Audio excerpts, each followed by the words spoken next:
Analysis, please, Mr. Javik. The ship is in danger.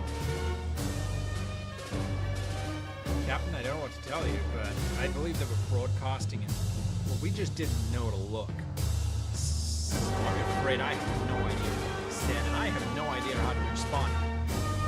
In order to orchestrate some kind of response, both visual and in the gamma or X-ray space.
Hello, hello, hello, hello, and welcome to tonight's show. I'm hoping that you can hear me, see me, and all the usual bits and bobs that go along with doing a show like this. Now, as usual, the show is brought to you by Monument Studios, who have given me access to Fantasy Plus. And if you use the code let me try that again. If you use the code GreatGM, you'll get a discount for a month's free use if you head on over to Monument Studios Fantasy Plus. And what do they do? What do they do? They make the most amazing music that you can use in your games. And I'll be using that tonight. And so big thank you to them. And then we are also using DDDdice.com or DDDice.com, I suppose. DDDICE.com, dice.com. For doing our dice rolling. So big thank you to them. And then we are playing Star Trek Captain's Log by Modiphius, and it's a favourite. It's always been a favourite, and so that's what we're doing. And if you've just joined us, well, that is fantastic. And so welcome, welcome, welcome. Now, Star Trek Modiphius, the way that it works is that we are running through this game at the moment, and you can see here on the screen we've got this tracker. And the mission tracker, as you complete 5 rolls, you add a tick. And this helps guide you as to where you should be in the narrative. Now, if you look here, we have just started the body of the adventure according to their tracker. And, well, where are we? A brief summation, because it has been some time since we were all last got together, is that the Wellington went to Central 3 to Baxter's Dawn, after suffering catastrophic damage due to being in a very weird spatial dimensional rift type of thing. Nonetheless, they were sent to Central 3 in Baxter's Dawn in an attempt to find out what was going on there. There was rumours of all kinds of things happening, and when they beamed down, the away team under the first officer was investigating rumours of rebellions and traitors and all kinds of things. They went off and started to look around and eventually got kidnapped by some unknown aliens that seemed very remarkable to the aliens that the captain went off to go and find out. The captain discovered that Baxter's Dawn is being extorted for supplies by a ship calling itself the Wellington, and as part of Starfleet. So he went off to go and investigate what the hell was happening there. At Central 1, that is where they discovered an alien spaceship with multiple arms and tried to communicate with it and failed miserably. Failed so badly. Oh my, how they failed. Absolutely failed. And that is where our story picks up, with the captain facing down this weird thing around Central 1. There are 9 planets in total in the Central system. Central 2 seems to be the home of these weird 4-armed, 2-legged insect octopoid type of people. And yes, that's where we are. Now, if you don't know how the system works, it's super, super simple. We take 2 numbers. Generally, those 2 numbers are derived from the character sheet itself. So here you can see we've got the 6 different attributes and then 6 disciplines. And you combine the attribute and the discipline value together. And that is the number that you have to roll under in order to achieve a success. One of the 2 d20s that you roll needs to be under that in order to achieve a success. If both are under, that's good. If you roll a natural 1, that's considered it generates momentum because it means you're on the right path. Everything's going really, really well. If you roll a natural 20, that's really, really bad. That generates a threat and is an auto fail. 2 numbers over and you don't succeed. You just don't succeed. And that's how it works. So let's get the music going. Neither of our 2 groups, the away team on the planet surface, have just opened a magnetically locked door using the weird liquid metal nanite possibly derived technology that's binding their legs together. They've just used that to invert the magnetic field around the door. And Captain in Space is in trouble too. So I think we're going to go with, let's go with this. And as usual, I would ask you to tell me what you think of the audio level. And I've set them in my headphones, so it seems fine to me. But as a viewer, well, that's the only person who can tell me really. So give that a bit of a listen for just a moment. And then we will take it from there. And we've got one important question to ask all of you. Those of you that do attend these live shows are also, I know, I see you in the comments and the normal videos and that sort of thing. A really important question to ask you is, do you feel like we are producing too much content? Someone passed the comment that we release stuff on Monday, we release stuff on Tuesday, we release stuff on Wednesday. That's the podcast, in case you didn't know. The podcast is a couple weeks behind the actual YouTube videos, but if you like listening to podcasts, the How to GM, How to Be a Great GM podcast is available on Amazon and Spotify and all of those places. On Thursdays is the short, and then on Friday we'll release our actual play. Some folks kind of go, you know what, that's a bit much. And they feel like they're falling behind. So do you feel like you're falling behind, or are you quite happy with the amount? Let me know as we draw ourselves into the space.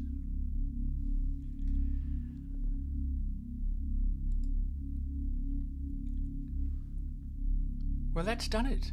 The door's open. Well done. All right. I think the important thing is for us not to act in any kind of aggressive manner.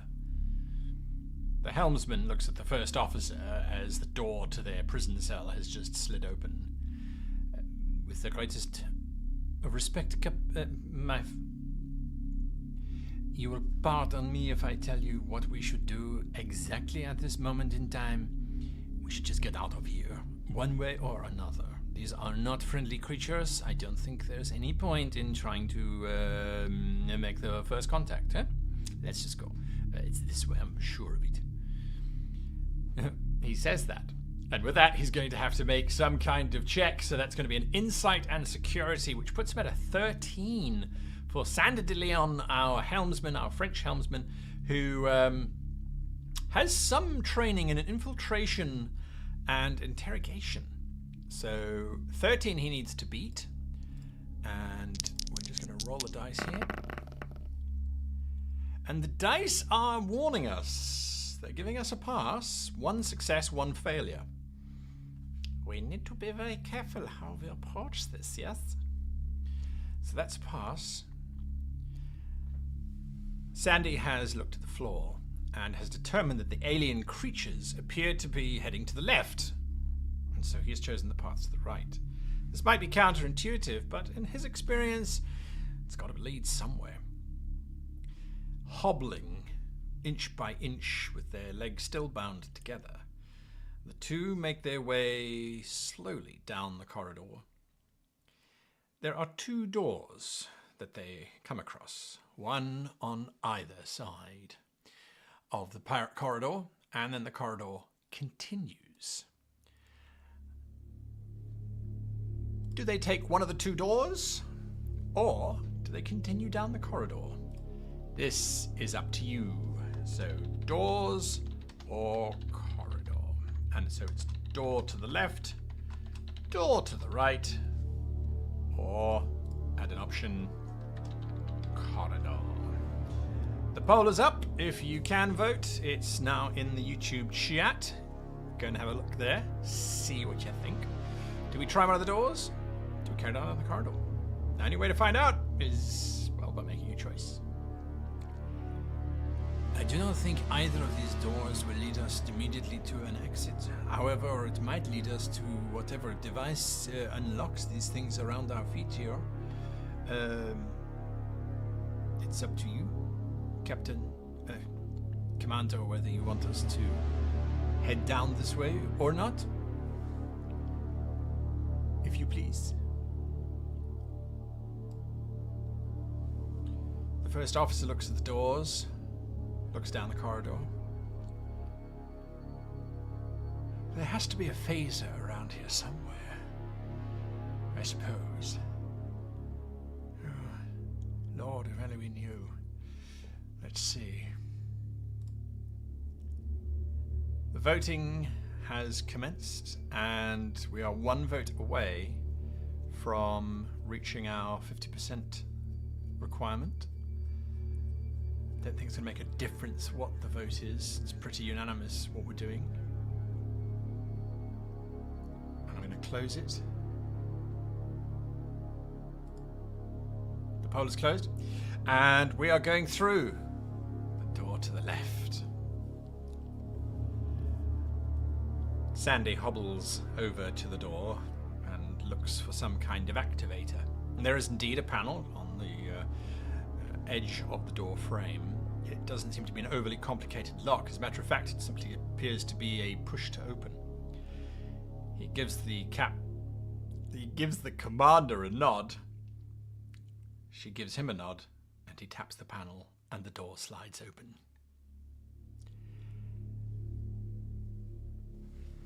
Captain, they're signaling again. The comms officer, who has been trying desperately to communicate with this alien ship aboard the USS Wellington, several 100 million miles away from the first officer, looks in desperation as light ripples across the surface of the alien craft currently staring down the USS Wellington. This is untenable. Back us off even further. Take us away, if we can. Very cautiously, the Wellington's impulse engines flare up, and she moves 10,000 kilometers back from the alien craft. The alien craft immediately starts to change the pattern it is displaying. It was slow-moving light. Now it seems to flash across and stutter almost. It doesn't take Universal Translator to work out, Captain. I think they're angry. I know that. Tyrion looks to the Doctor, whose logic does not help in this situation. Captain, logically, the only answer is to not answer. We do not know what they are attempting to communicate, and we are unable to formulate any kind of question or statement. Our best opportunity is to engage warp and leave immediately. The captain strokes his chin.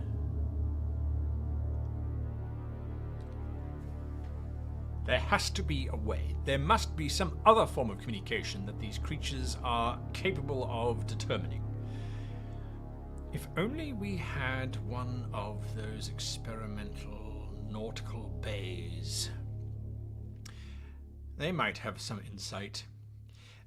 Con, is there any kind of database for aquatic communication, such as these creatures might exhibit? Anything at all? Con doesn't exist because we never needed one. So I am going to use the ship's values, which is what the book suggests you do. And the ship's values are here. It is an Excelsior class starship. And so that would be a computer and science check.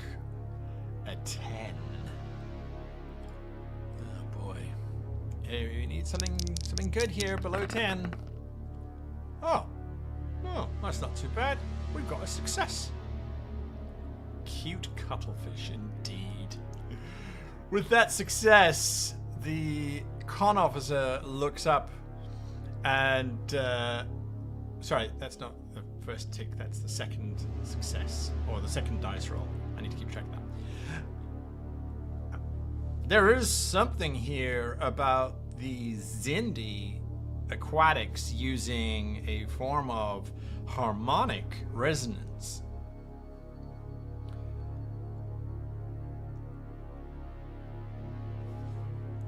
I have an idea, Captain, says the chief engineer, Mr. Ergin. If we are able to induce a harmonic resonance pulse upon the hull, it would be like knocking on the door, if it were, we could simply use prime numbers to indicate intelligence, and that would form a basis from which we might be able to communicate. The captain looks over at the comm officer. Well, hell, it's better guess than what we got now. Right. How long will it take to set up this resonance pulse? The captain looks worried. Usually these things take quite some time. You tell me when you... You tell me when you want it, Captain, and I will simply initiate it. It's not complicated in this case.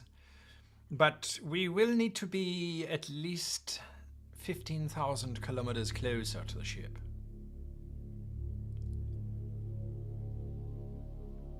The captain pauses. Very well. Take us in. 15,000 kilometers and not a kilometer more. Helm nods. And the Wellington slips forward, her graceful nacelles slipping out behind her like a ballet dancer. 14,000, 13, 12, 10, 9, 8, 7. I am going to use, as the book suggests, a ship from the book to represent this alien species. Now they are, and this is by the roll that we had to make earlier on when we were setting up the game. They had to be advanced aliens. So we are in 2343. So ships that are more advanced in that time period would be the Intrepid class. That's more advanced by, yes, quite a few years, as a matter of fact. So I've got the Intrepid stats here, and the Intrepid is going to have to make, I would say, a sensor and security check, a 12. A 12. A sensor and a security check to see what the Wellington is trying to do. If they succeed, they understand what the Wellington is trying to do. If they fail, they do not know what the Wellington is trying to do, and it will appear as if the Wellington is simply moving closer for some unknown reason. So here we go. Got to get under a 12.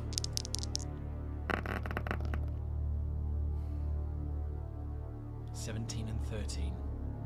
They do not understand what the Wellington is doing. Oh boy. 8,000 kilometers, 7,000, 6,000. It appears that they are arming their weapons, Captain. I'm detecting a major power in their forward sections. Immediately, the alien vessel fires out at the Wellington. And, oh my goodness, I did not expect starship combat. And there was a whole chart, which obviously I don't have immediate access to right now. And so that's not going to help me, is it? Oh, combat, here we go. Create hit tracks for each character. Use the size of the vessel as it hits. Okay, so the Excelsior is size 5 and the Intrepid is size 4. So for once we are ahead of the game here. So I'm going to say under career events, I'm going to say 5, and under this one I'm going to say 4. But we know that the Wellington was heavily damaged. So I'm going to roll 2d20. No, I'm going to roll 1d20. 1 to 5, no damage. And it's all superficial Star Trek mumbo jumbo. 5 to 15, it's 1 point of damage. 15 plus, it's 2 points of damage. No damage. So the Wellington is needing a retrofit, blah, blah, blah, blah, blah. That is simply Star Trek mumbo jumbo. Precedent I'm citing, Star Trek 3, Search for Spock. The Enterprise has been gutted by Khan, destroyed, reduced to nothing, but a few little patches and she's fine. Alright, so the battle then says, choose a character, perform a task, apply 1 hit to the opposition for each success, and failure, apply 1 hit to your character. Alright, so the Excelsior is not attacking, it is the Intrepid that is attacking, and it is going to attack using weapons, and its weapons are 8, and security, which is 2, so its total is 10. So it's going to use 10. Oh my goodness! Oh! That is very bad for them. Apply 1 hit to your character for each failure, and they've got a critical failure. Threat. Adds 1 hit. Yeah, we're just going to go with that. So, Captain, everybody looks over. The enemy vessel just exploded. It's completely vaporized. As a matter of fact, there is an expanding cloud of, if I'm reading this correctly, dark matter. The captain looks up, and on the view screen, this great big cloud of dark energy is slowly expanding outwards. Helm, get us out of here.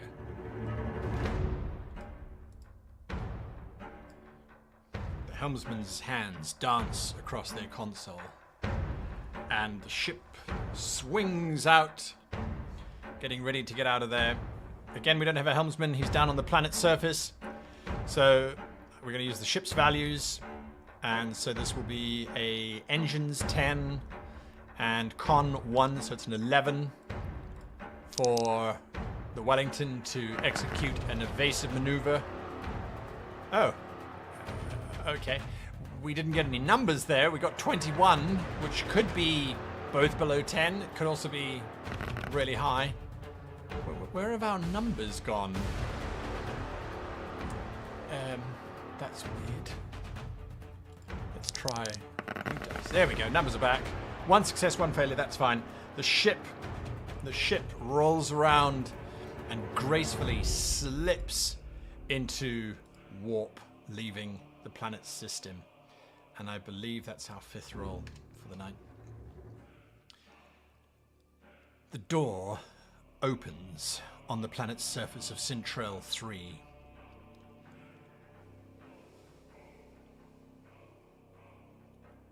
The first officer looks over at the helmsman. The room appears to be filled with some kind of medical equipment. There appear to be an array of DNA molecular scanners. In the corner of the room, there looks to be a cloning facility of kind, as some creature lurks in the rather unusual fluid that seems to fill the entire tank.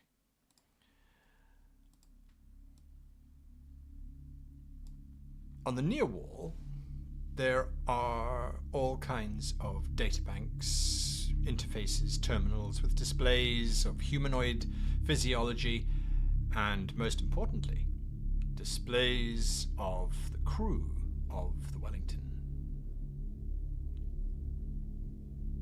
This does not look good. No, it does not, but what I like is it's empty. Come on. They both shuffle into the room, and the helmsman turns and tries to force the lock to actually lock itself, to engage. He's going to use daring and security. That's 16. He is an infiltrator. He is very good at that. Oh, that's a success. 1 success. That's a 10. And a natural 20 for a catastrophic failure, because that's what we needed right now. Yes, that's what we needed. Generating random threat. Okay, because, why not? I'm just going to roll this quickly. Yep, systems failure. That tracks.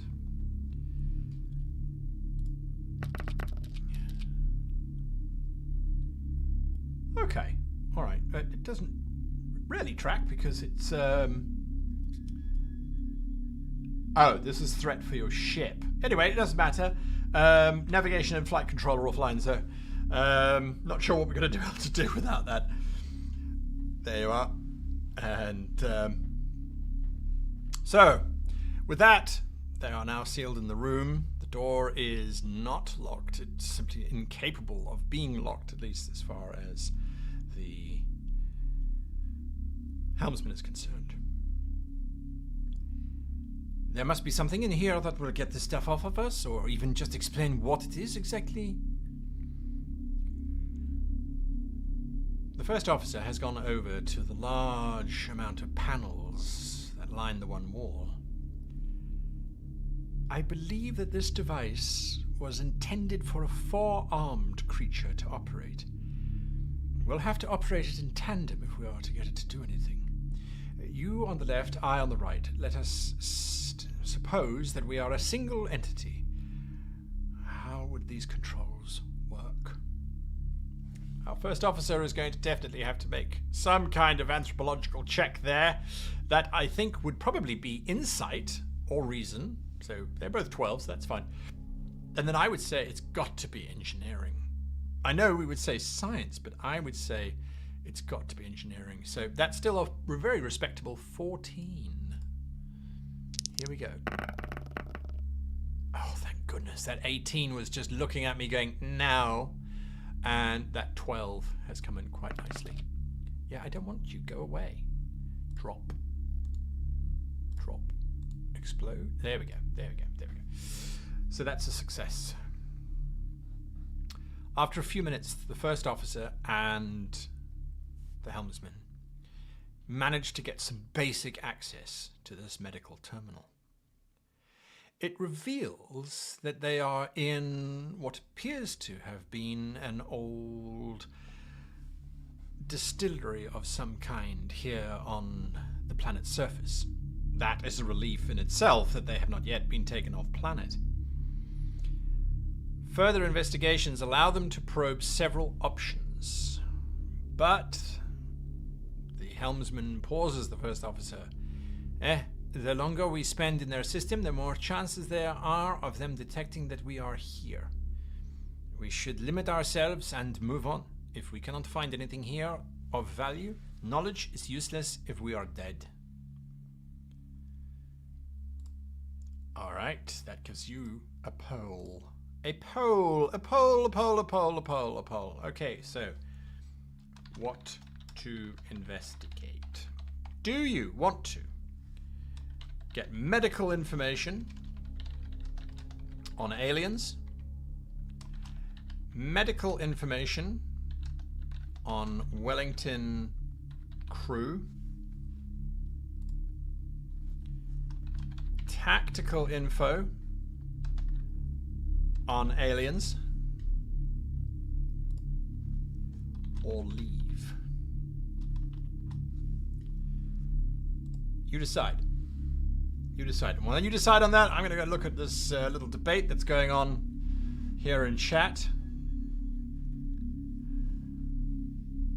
My favorite Star Trek show was The Orville. Contentious. Babylon 5 is the greatest sci-fi story made. Outclasses Star Trek by so much.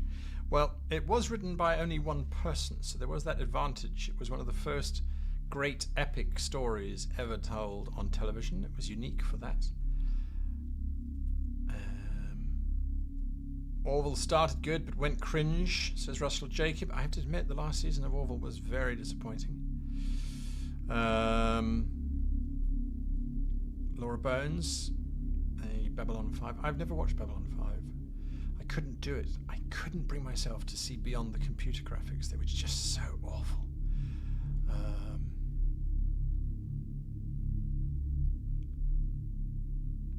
Legend of Galactic Heroes. Can't say I've seen that one, Zethri. Can't say I've seen that one. Early Trek, which would be TOS and Enterprise. Not fan of New Trek, really. Strange New Worlds is pretty fun. Richard Gilson, I think I agree with you. Strange New Worlds is bordering on the insane. All right, what are we doing? None of you want to leave. I'm going to close the poll. We've got our 50%. If we understand our captors, that will allow us to communicate and possibly find a solution to this. I cannot believe that they are immediately aggressive. There must be something that's gone wrong here. Lord God trying to get himself killed with that comment. So we are going to try and investigate the medical information on the aliens, and once again that falls to our first officer. She brings up the files on the aliens, and for that we will need, let's say this.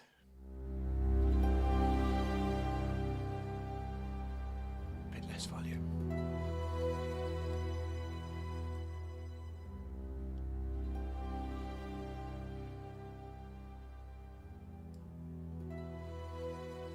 This is fascinating. These creatures live on Sintrell 2, and they've adapted to life on land. I don't think they're hostile. I just think that we can't communicate with them very easily. I don't think they communicate by sound. Everything that we were doing was a complete waste of time.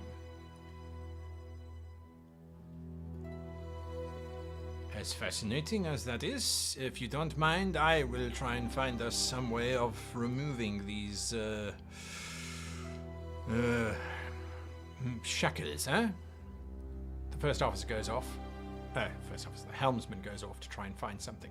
It's going to take 8, a little bit of reason, and a little bit of security, so 12 for our helmsman to get rid of these shackles. Try some medical equipment.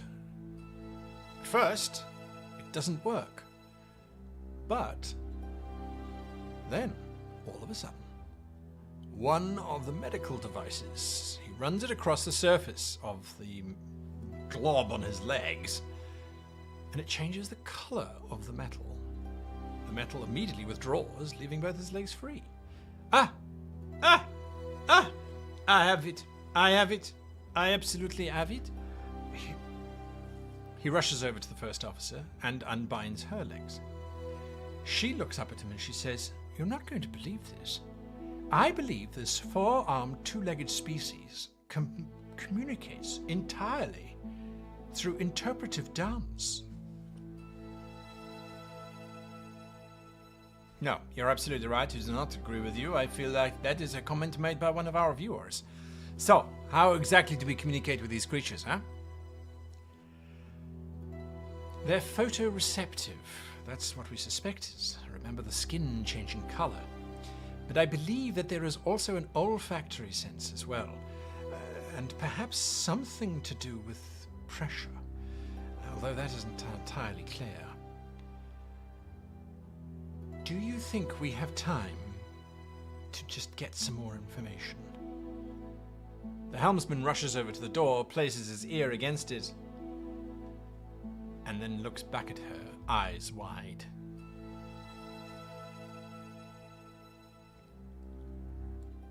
The Wellington comes to a graceful halt just outside of Sintrell 4. I want to be better prepared the next time we encounter that species. That destruction of that vessel, I can only hope that it was not a manned vessel of any kind. All language difficulties aside. I want you to work, he says, looking at the stand-in comms officer, on a way to communicate with them. It needs to make sense to both parties. Am I clear? Doctor, would you be so kind as to assist in the matter? The Vulcan doctor nods and steps over to the communications panel. The captain then opens up a communication with a member of the security detachment. Hang on a moment, someone's getting a little bit aggressive, aren't they? Thank you. Mr. Smith. John, isn't it? Big thank you for the donation to the channel. I need your security expertise on the bridge, if you please. A moment later, John Smith walks onto the bridge, head of the security detachment attached to the Wellington, but not yet chief security officer of the ship itself. That position is being filled, but only on Wednesday. Aside from the alien vessels that we encountered around Sintrel 2 and Sintrel 1, there is no other sign of vessels in the area. Our search continues, but we do not seem to be making any headway. What is it that we are missing, Mr. Smith? Mr. Smith strokes the back of his head, eyeing out the position of Chief of Security panel, and has to use the ship's values, because he doesn't exist, to make some kind of insight check here. So I would say that would be computers and security. So a 10, 50-50 on whether he can come up with a good idea or not. Can he either be Russian or Chinese? Well, John Smith, that's up to you to decide. You can decide on an accent. Dear God, be kind. He succeeds. He looks at the captain, his dark eyes taking in the captain's form, and we wait for John Smith to tell us the accent that I will attempt badly to do for his response. If John's still watching. Oh boy. Big shout out again to Monument Studios. Fantasy Plus is their online platform for running all of the music. I've got all the music displayed in front of me so that I can quite easily slip through and play different tracks as needed, and I can loop them and all that kind of stuff. All right. Oh my God. Okay. Half and half. Dinners were weird at grandparents' houses, John Smith. So half Russian, half Chinese. To any Russians or Chinese viewers watching, I apologize.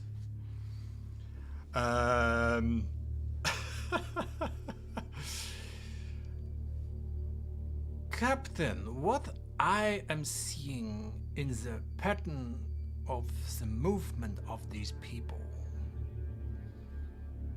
they must be operating within the system. You are correct in that assumption. But I do not think they would be using a planet as their base of operations. There is a reason why. The captain raises an eyebrow. Go on. The vessel that they are using, this vessel is either... It's very weird. This vessel is either exceptionally powerful and large, which then would denote why stay in the system. This does not make sense. However, if ship is small, then the system might be very difficult for them to move out of. Planet might be dangerous, a moon more likely an operational base for small ships. Therefore, we must go where they go. The moons would be my suggestion.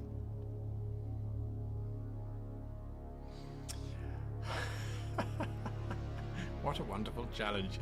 Good heavens. And so the captain nods. Very well. Helm. Set a course for Central 4. Start scanning all of her moons. I want to know what is going on everywhere.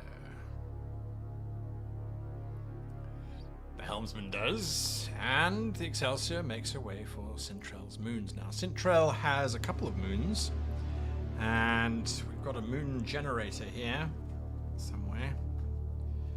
I love this book. It's so full of generators, but there is part of me, I must admit, there is part of me that kind of wants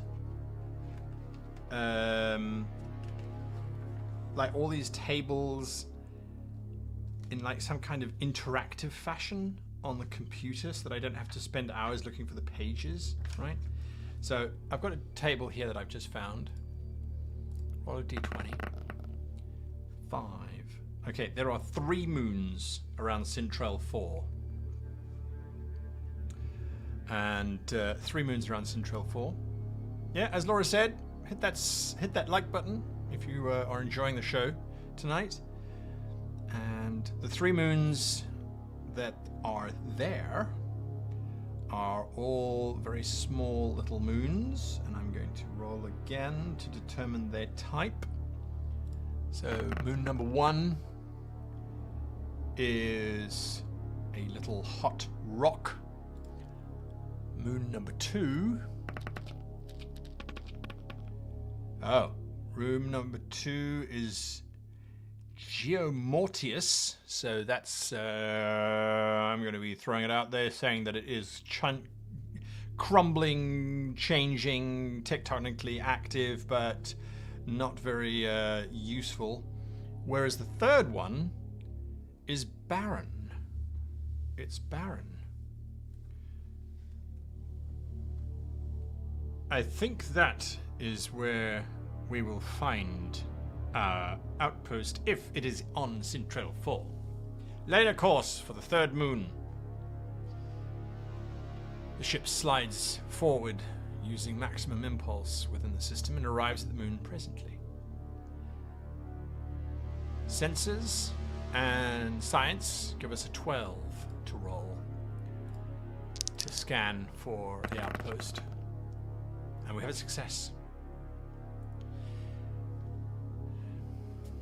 Captain, sensors appear to be picking up something on the far side of the moon. The captain looks over at Mr. Smith. Is that our base of operations for the small ship? Ah, one moment if you please, Captain. I will have a look and see exactly what it is. Mr. Smith goes over to the console, looks at it.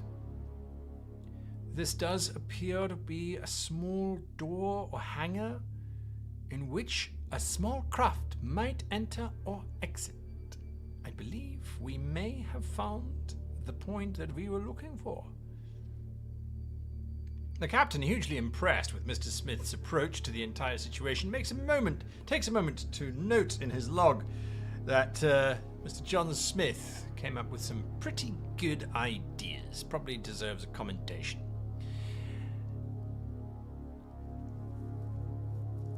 Conduct continuous long-range scans, keeping us as far from that moon as possible. I want to know everything about it before we go anywhere closer. We're in no condition to fight, says the captain.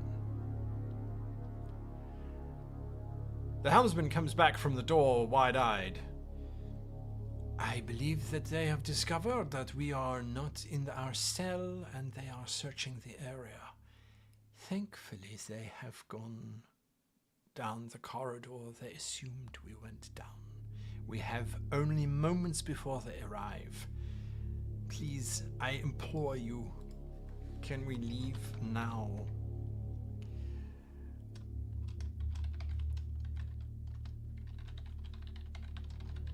And that gives us another poll. Do we leave, or do we stay for another topic? Do we get the information on why do these alien creatures have the Wellington crew on display? Why do they have these clones? Or do we leave? If we don't leave, we risk being captured. If we leave, we're okay. 8 votes in, and it was 50-50. Now it starts swinging. We need another 10 votes to come in. Voting in chat if you want able to vote. Just nod quietly to yourself and know that the fate of our story is in the hands of the chat. Oh my god! 13 votes in. I need another 3 votes. 14 in. And it's 43% to 57. Gonna give it a few more minutes. 40-60. One more vote will do it. That's it. That's it. That's it. I'm closing it. The votes are in. We stay for another topic. And staying for another topic, assuming that we can get it, we're going to go with why Wellington crew. We're going to go with clones. And we're going to go with tactical info. You choose. We must press this advantage that we have of getting to know these creatures more, or at least understanding what they're trying to do. Surely we have a few more minutes. It won't take me long, says the first officer, her hands already trying to do the work of four, dashing about the different controls. The helmsman looks around, looks at the medical device he has, hefts it, sees if it's got a bit of weight to it. It doesn't. Looks around some more and finds a rather heavy brace that seems to be used for holding canisters or something. He hefts it like a mace. If they have some kind of weapon, so be it. This time the voting's going quite quickly. 3 votes down. You all want to know why the Wellington crew? Sod tactics. We don't need tactical information. We don't need to worry about the clones. Why the Wellington crew? Why the Wellington crew? John Smith is wearing a red shirt. Oh, we shouldn't have said that. Shouldn't have said that. Although we're all wearing red shirts because the show is set in 2340s. So's Lord God. Yeah, well, some suggestions made this evening may just precipitate a phase of battle for no reason whatsoever. Just saying. Alright, votes are in, and we've got our totals in. Okay, 71% say the Wellington crew. I didn't understand. Yes. I think I've got it. I think I'm translating it. She says, tapping in the controls. This will take us to her making another roll. This is definitely going to be Insight 12 and Command, I would say, 15 to make the computer show her. 15 is pretty damn good. I'm going to reduce that by 1 because it's an alien computer, and yes, I'm allowed to do that. So 14 or above is a failure. 2 successes. Not just 1. 2 successes. So that's brilliant. With that, she looks up. These are biorecords of the Wellington crew, but they're 4 years old. They appear to have been obtained from... Oh. I believe that these are copies of files obtained by intercepting a message. There's a terrible amount of fragmentation. Most of the information is missing on each of us. Incomplete files. But why would they want our medical records? And why would they want out-of-date medical records? And that doesn't seem to make any sense.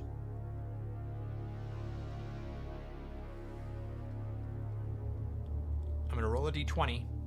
On a 1 to 9, the aliens have come back. There's no aliens. Armed with this information, the first officer and the chief helmsman decide it is time to leave. Tapping the console and holding his breath. The helmsman opens the door, checks for silence, and then moves down the corridor. They ignore the door opposite. The corridor seems to meander for quite some time, turning a sharp left, then a sharp right, but always heading away from the room in which they were held. Every now and again, strange slushing sounds can be heard coming from behind our two heroes. as they continue to forge their way forward, armed with knowledge that these aliens knew about the Wellington crew, but from data that's 4 years old. The Doctor looks at the Captain. I believe we have completed all of the scans that we are capable of making at this range, sir. We will either need to go in closer or call off the search. The Captain nods at the Doctor, realizing that the Doctor is not a bridge officer and is apparently quite happy to venture their opinion on what should and should not be done. Yes, thank you, Doctor. Mr. Smith, are your teams capable of infiltrating that facility?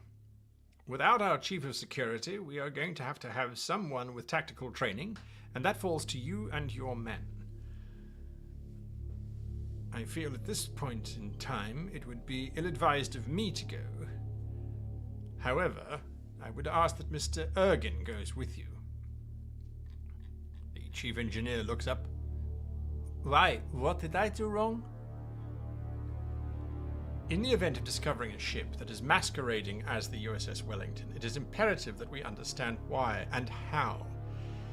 The Wellington is a large class of ship, and the Central sensors are not as ill-equipped as to mistake a 147-meter-long starship for a small vessel.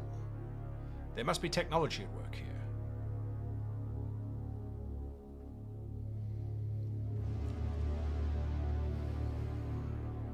Do not worry, Captain. I will take great care of our Chief Engineer.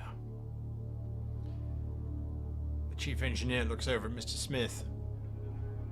Well, that is reassuring. Yes. Very well. Captain, how do you want to play this? We are outside of transporter range at this distance. No. I think a transporter might be detected. I would prefer if you took the shuttle, keeping in the shadow of the moon. Then fly low to the surface of the moon, perhaps masking the shuttle signature, land, and then proceed in on foot. I think that is the least invasive way of getting into that space. The Wellington will stay here, and at the first sign of trouble, let us know, and we will come in phases at the ready.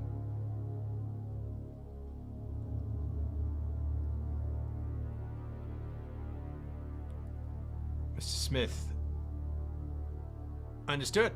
We will... no, I'm an American. We will go in and we will find them, or we will die trying. Except for you, Chief Engineer. You would survive somehow miraculously, and then you would escape. Shaking her head, the Chief Engineer leaves with Mr. Smith and 4 other of the Marines carried aboard the Wellington. The shuttle departs, following all of the usual procedures, and makes its way down towards the moon. For a while, the Wellington is capable of tracking the shuttle until the shuttle disappears behind the shadow of the moon and her signal is lost. For 15 tense moments, I need to find more dark music because this is kind of repeating now. For 15 tense minutes, they have no communication whatsoever with the shuttle. Anything? There is nothing, Captain.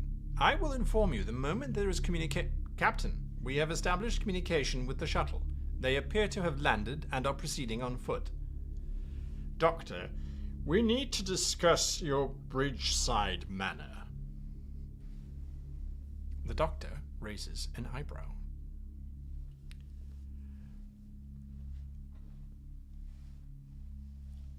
For a moment, the Doctor doesn't say anything, and then reports that Lieutenant Ergin and the Makos, for lack of a better word, have arrived at an exterior hatch.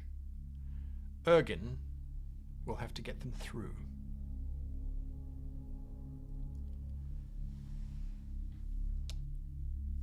Just give me one moment. I need to look at the systems that they are using.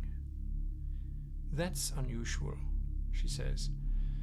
This is going to require her to make a control. She wants to... a reason. Reason and engineering, so 15. Very easy for her because the controls are Federation in origin. A natural 1 and a failure, but the 1, it gives us momentum, it gives us a super success. She looks up at Mr. Smith in his EVA suit. He looks down at her. Ah, what is interesting, Chief Engineer? This technology is from the Federation, but it is old. I would say probably 50 or 60 years old. 2290s, maybe. Maybe a little bit earlier. It shouldn't be a problem to bypass it, and they have not upgraded it at all.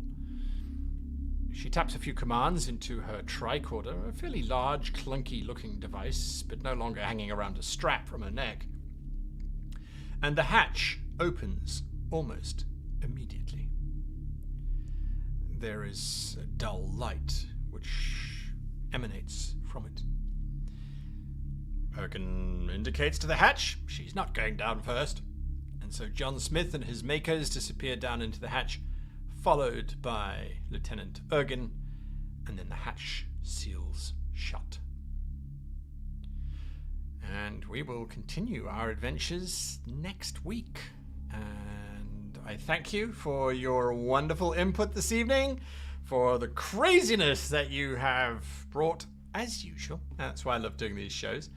Looking at the chat, who says the clone won't turn out to be the good one? And what? Oh, okay, transporter accidents, clones. John Smith, I am the evil one. What is this, like Voyager, and we are playing the clones? Yeah, it could be. Yeah, anyway. Folks, that's the show for tonight. Thank you for tuning in, joining me, and having those wonderful conversations. I need to make my notes on what happened today. Otherwise, I will forget. If we look at our tracker, we are now almost halfway through the blue. So what that means is we should be getting to a point where the story shifts. And it shifts from the protagonists, from the Wellington crew, not knowing what's going on, to them knowing what's going on, or think they know what's going on, and them starting to act, to make a plan. It might feel like they're making a plan at the moment, but at the moment they're still in the dark. They're sort of shooting around going, we don't really know what's going on. So the next episode will be most likely where we start to figure things out. Now, I've planted a lot of stuff, I hope you noticed, throughout today's episode. Why did I choose a 4-year-old data file for those medical files that they got? Where is that coming from? Why is it 60-year-old Federation technology up here? Ask yourselves those questions. The answers are, I think, pretty obvious, pretty straightforward. But there you go. Now, we will be back next week. Remember, tomorrow, new podcast drops, and we've gone through the podcasts, cleaned them up, checked them out. They're all fine and looking good. New podcast tomorrow. Thursday is a new short, and I loaded up some new shorts. I'm still running around Poland. I recorded so many shorts in Poland. I was having so much fun. Some cool, fun things there.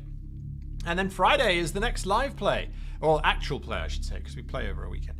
And if you haven't been watching that, the new episode that launches on Monday, if you haven't watched the first 2 episodes, you can skip episode 1 and episode 2 of Dustmorn, because that's kind of, it's a setup. And so if you don't watch that, you haven't lost anything really. You've lost a few little key subtle things that are going to happen later on. But if you wanted to jump in and start watching that show, this Friday is the one to watch. Anyway, until next time, I wish you and yours the very happiest of gaming. And a final shout out to Monument Studios, Fantasy Plus app that they do, for allowing us to have this awesome music. Anyway, right. Until next time, goodbye.